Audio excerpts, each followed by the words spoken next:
Hello, all you big, beautiful brains out there. Today, we're going to talk about phobias.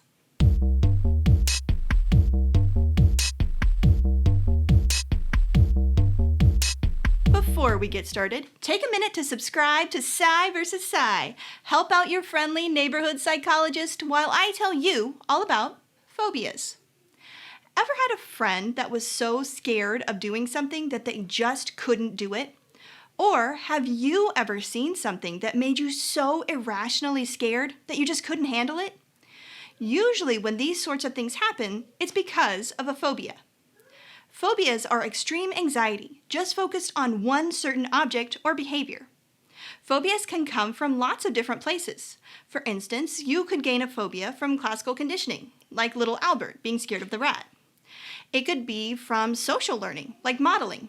You see someone else model a fear response to something, say a big scary dog, that's cynophobia, and then you learn to be scared of the dog.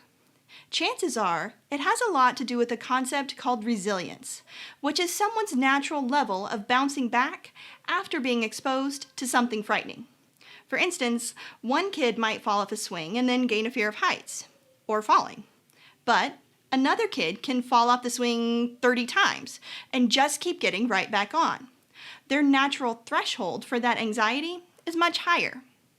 You can have a phobia of almost anything, from acrophobia, that's a fear of heights, to hemophobia, that's a fear of blood, to phobophobia, that's a fear of phobias. Probably one of the most common is ophiophobia, that's a fear of snakes, which almost a third of people report having. Here in the US, about 9% of people report having specific phobias, and the phobias impact them in many different ways. Everything from biological symptoms like difficulty breathing, shaking, and nausea, to more mental symptoms like constant disturbing awareness of a certain object, to persistent worry that you might come across what you're afraid of, or be placed in a situation where you have to do an activity that really frightens you.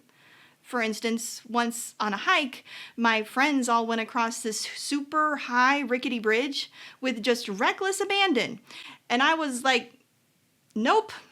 Across the world, most people first report experiencing phobias at about the age of 8.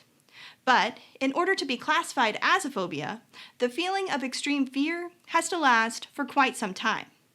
The APA states that phobia symptoms must be experienced for at least 6 months, be limiting in your life and daily activities, and must not be caused by any other disorder.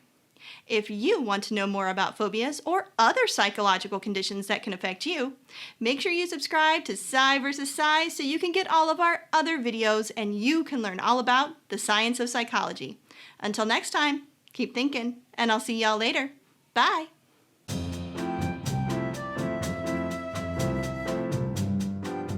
The story about the bridge was completely true. That bridge was messed up, and I'm not scared of bridges. I'm not scared of bridges. I'm not scared of bridges.